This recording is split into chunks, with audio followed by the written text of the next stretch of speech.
El expresidente Alberto Fujimori nuevamente se encuentra en el ojo de la tormenta, en el centro del debate político, tras la aprobación de su pensión vitalicia. ¿Tiene derecho o no a recibirla?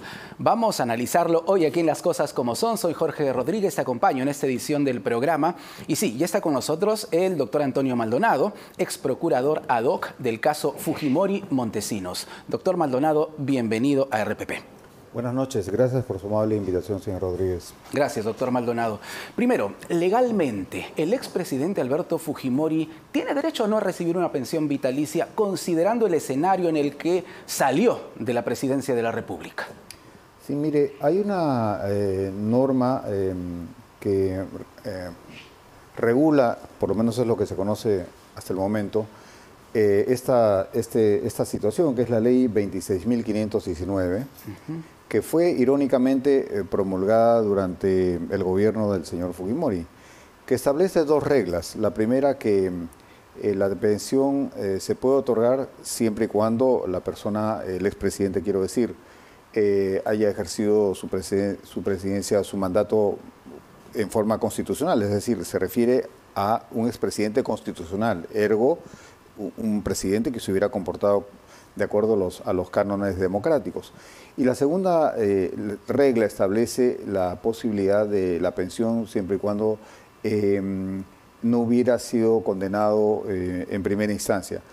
En cuanto a la primera regla, bueno, es de público conocimiento que el señor Fujimori, motu proprio, nadie lo obligó, nadie le puso una pistola en la cabeza, el 5 de abril de 1992 decidió hacer un autogolpe de Estado. Tan cierto es este hecho que, bueno, inmediatamente su presidente del Consejo de Ministros, de manera muy digna y cabal, el doctor Alfonso de los Heros, presentó su renuncia. Y bueno, sobre eso ya hay evidencia de todo tipo, ¿verdad? Claro. Tanto histórica como judicial. Y la segunda regla, pues también es perfectamente constatable. No solo el señor Fujimori fue condenado en primera instancia, sino que ha sufrido varias condenas, varias sentencias de carácter condenatorio en el ámbito penal, tanto en casos de violaciones graves de derechos humanos como en casos de corrupción. De tal manera que ahí hay un primer problema, me parece. Claro, recordemos que en el 2009, ¿no?, el expresidente Alberto Fujimori fue condenado a 25 años de prisión, ya sabemos por qué delitos, pero Eduardo Salguana, el actual titular de la mesa directiva del Congreso, ha dicho que, en pocas palabras, ¿no?, como el exmandatario Fujimori fue indultado, tiene derecho a recibir su pensión vitalicia. Entonces, ¿el indulto borra la pena legalmente? Mire, fíjese, lo que pasa es que cualquier análisis jurídico estrictamente limitado, en este caso a lo que establece el artículo 89 del Código Penal sobre las características del indulto, y que no hace parte de un análisis más sistemático, integral, nos presenta escenarios limitados. Es decir, en efecto, el indulto elimina la pena, la amnistía elimina el hecho y la pena. Pero aún asumiendo que el indulto hubiera sido otorgado de manera correcta, cosa que yo cuestiono, el indulto, en primer lugar, no tiene validez ni efecto legal alguno cuando se trata de una sentencia en casos de violaciones de derechos humanos. Sobre esto hay pacífica jurisprudencia internacional. Las leyes de obediencia debida, punto final. La propia ley que dio Fujimori en su gobierno de amnistía fue cuestionada. Por tanto, el indulto tiene esa limitación grande y eso está relacionado con el tema de las reparaciones de las víctimas en casos de derechos humanos.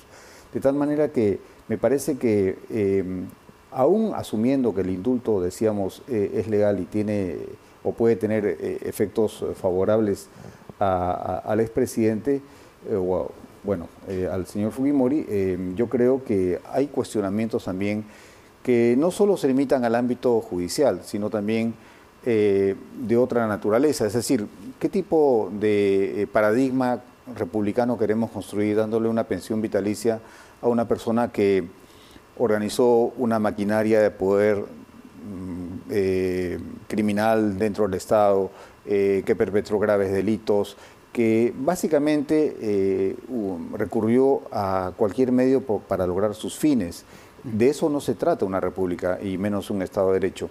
Entonces yo creo que la postura del otorgamiento de la pensión vitalicia al presidente, así como otras pretensiones del señor Fujimori para alcanzar nuevamente puestos en la República, yo creo que es un poco débil. Ahora, ¿el Congreso debe anular la pensión vitalicia al exmandatario Alberto Fujimori?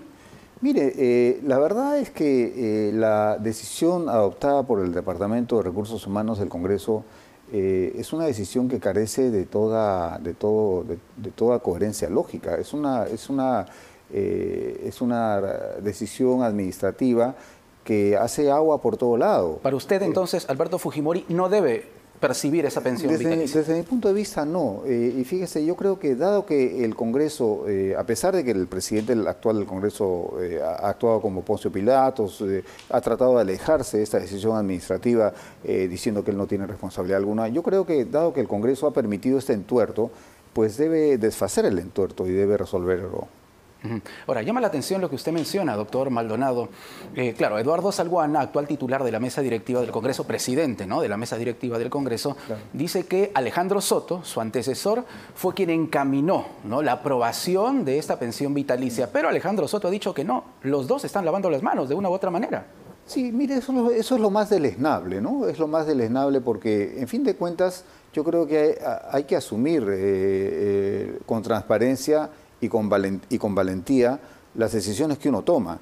Ahora, hay decisiones por acción y también decisiones que uno permite que ocurran, en este caso, por omisión. En este caso, si este entuerto fue iniciado con el señor Soto y está perfeccionándose con el señor Salguana, bueno, yo creo que el señor Salguana también tiene una responsabilidad por no haber realizado las acciones dirigidas a impedir esa grave irregularidad administrativa, que además, por lo que se está revelando estos días, parece ser que tiene connotaciones también de carácter antijurídico penal, de ser un presunto delito o varios delitos que se habrían realizado y que deben ser investigados. ¿Y de qué delitos estaríamos hablando, doctor Maldonado, en este caso específico de la pensión vitalicia? Mire, esos contubernios y estos arreglos bajo la mesa y que se traducen finalmente en una decisión de Estado a favor en este caso del señor Fujimori, pues podrían revelar conductas que se subsumen dentro de las figuras del tráfico de influencias, dentro de las figuras de la negociación incompatible, dentro de la figura del patrocinio ilegal. Eso es algo que el Ministerio Público debería analizar, pero en todo caso lo que hay hasta el momento en que usted y yo conversamos sobre esto, sobre la mesa, es un hecho por lo menos irregular de carácter administrativo y que por lo que se va revelando, creo que es un hecho que tiene connotaciones de noticia criminal, de noticia crímenes y que por tanto debería investigarse, me parece, por lo menos en sede preliminar, de fase preliminar, ¿no? Lo que se ha revelado también a través de investigaciones periodísticas es que personajes muy allegados a Alianza para el Progreso, APP, partido, por cierto, del actual presidente del Congreso de la República, habrían sido los responsables de aprobar finalmente esta pensión vitalicia. Claro está, ellos también han terminado por lavarse las manos, ¿no? Han dicho, no me acuerdo, si lo vi, no me acuerdo, así como la canción. En fin, ¿cómo tomar todo eso? Mire, es parte del patrón que hemos venimos observando día a día y que viene siendo cada día más grave desde hace unos años en adelante. Es este quid pro quo, ¿no? Este intercambio de favores donde la verdad dirigentes políticos que en realidad dejan de tener o no tienen la altura para hacerlo, creen que esto se puede resolver, es decir, los espacios políticos que ganan se pueden obtener de esa manera. Cuando volvemos al punto por el cual cuestionamos al señor Fujimori, es decir, en una democracia el fin no justifica los medios. Y este es el quid de la cuestión. Y yo creo que lamentablemente el modelo que instauró el señor Fujimori el 5 de abril de 1992 continúa repitiéndose todos los días en el Perú con grave deterioro de las instituciones y sobre todo de los ciudadanos, ¿no? Claro, ahora, con el antecedente de Alberto Fujimori, el expresidente Pedro Castillo también podría recibir una pensión. Fue rechazada a inicios de este año en el Congreso, pero la posibilidad continúa estando ahí. Sí, mire, el principio de igual razón e igual derecho que ha sido invocado por los defensores de Castillo, creo que tampoco aplica porque... ¿Por qué? Bueno, tenemos el caso de un señor que no logró consumar su golpe de Estado, pero sí hubo una tentativa de hacerlo. Claro. Y una persona además también, en este caso aún no hay condenas por corrupción, pero hay serios indicios de su involucramiento en casos de corrupción. De tal manera que volvemos al punto de origen, ¿no? ¿Cuál es el paradigma que queremos construir? Le vamos, por supuesto... Hay presidentes que se han desempeñado con honor y con dignidad y han muerto pobres. Y de esto hay algunos ejemplos recientes. El caso del presidente Fernando Belaúnde es uno de ellos. Pero hay otros que no. Entonces, yo creo que si premiamos a quien perpetró graves delitos o intentó consumarlos, con una pensión vitalicia siendo presidente de la República, es decir, la más alta magistratura, de la que se espera mucho en el Perú, dados los graves problemas que tenemos como sociedad, etcétera, yo creo que pues sería un pésimo mensaje, ¿no? Es decir, me parece que no solo sería un pésimo mensaje dentro del Perú, sería un pésimo mensaje del Perú hacia afuera, porque hoy día estamos condenando las actuaciones de Maduro, por supuesto, un usurpador del poder, pero tenemos que ser coherentes, yo creo, porque Maduro realiza de diferente manera y en otro espacio y tiempo histórico, como dicen en el APRA, conductas que realmente acá también ciertos personajes, como desde mi opinión lo hizo Fujimori y lo hizo el señor Castillo, pretendieron realizar. El pueblo peruano lo impidió, pero en fin, yo creo que hay que ser coherentes y me parece que el principio de coherencia es el que debe ser tomado en cuenta o por lo menos considerado seriamente. El canciller en su intervención en la OEA, que yo respaldo, más allá de los errores de forma... Hablamos del tema de Venezuela. El tema de Venezuela, dijo que planteó un dilema importantísimo, ¿no? Que es un dilema shakespeariano, ¿no? El ser o no ser. O se es demócrata o no se es demócrata. Entonces yo creo que no podemos ser demócratas hacia afuera y no ser demócratas hacia adentro. Y yo creo que las aspiraciones del sector fujimorista de darle pensión a su líder, sus aspiraciones de ser candidato presidencial, etcétera, riñen completamente con una perspectiva de una nación reconciliada, de una nación integrada a conceptos morales y sobre todo apegada al Estado de Derecho, porque no hemos hablado de esto, pero hay una serie de impedimentos que serían un obstáculo, ya no solo hablando de la pensión vitalicia para el expresidente Fujimori, sino para sus aspiraciones políticas. Y yo creo que estos tres elementos, el elemento moral, el elemento político y el elemento jurídico, son elementos que deben estar presentes, no solo para quienes criticamos a este sector, sino yo creo que deberían estar presentes en ellos mismos, deberían nacer de ellos y no plantear propuestas como esas de la pensión vitalicia u otras parecidas que solamente polarizan a un país que necesita el diálogo y la unión más que nunca, ¿no? Claro, porque estamos hablando de la pensión vitalicia de Alberto Fujimori, cuando hace poco la misma Keiko Fujimori anunció que será su padre el candidato presidencial, ¿no?, de Fuerza Popular. Sí. Ahora, legalmente, ¿puede o no puede postular Alberto Fujimori a la presidencia? Mire, hay varios problemas, como lo estamos conversando con usted, y yo creo que se resumen en tres ámbitos. En el ámbito moral, no creo que es una buena idea que sea presentado como candidato a la presidencia una persona que comprobadamente recurrió a cualquier medio para lograr los fines que consideró en ese momento debía satisfacer. En segundo lugar, no me parece que es buena idea, derivada de ese aspecto moral, que una persona que polariza al país se presente en un escenario sabiendo lo que puede esto, las consecuencias que puede esto traer. Y el ejemplo nuevamente lo vemos en Venezuela, lo vemos en Haití, escenarios deteriorados totalmente la situación en Venezuela es gravísima el día de hoy, en el momento en que usted y yo hablamos. Claro. Estos escenarios pueden producirse en el Perú si irresponsablemente un sector político, apoyado por otros, postulan la presidencia de una persona controvertida como es el señor Fujimori. Y el tercer ámbito es el ámbito legal. Y acá hay varios problemas. En primer lugar, una reforma constitucional, el artículo 34A, que establece el impedimento para personas que hayan sido funcionarios, expresidentes que hayan sido condenados en primera instancia. Fujimori supera este estándar ampliamente. El escenario de las implicancias para su rehabilitación penal por el hecho de no haber pagado la reparación civil. No hay posibilidad de rehabilitación penal en el marco del vigente artículo 69 del Código Penal con sus modificatorias.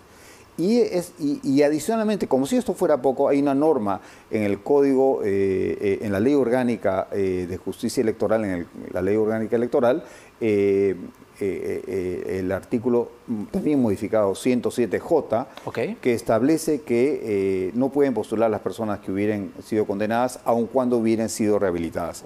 Pero el tema de la reparación civil es mucho más complicado que el pago, que está representado por el hecho del pago de los 57 millones de soles que debe.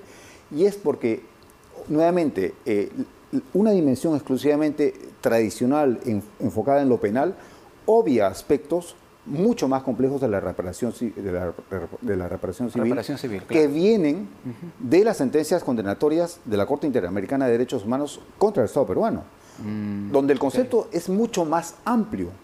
Y todavía ese aspecto, bajo el concepto de lo que se llama reparación integral, no ha sido satisfecho. Por eso, quienes consideran que, bueno, esto podría resolverse si Fujimori logra pagar los 57 millones de soles, por ahí más o menos, de reparación civil, el tema se resuelve, yo creo que están equivocados, porque todavía faltaría satisfacer los elementos establecidos en las sentencias de la Corte, uno de los cuales se refiere a una obligación para el Estado peruano, que es la obligación conocida como la garantía de no repetición.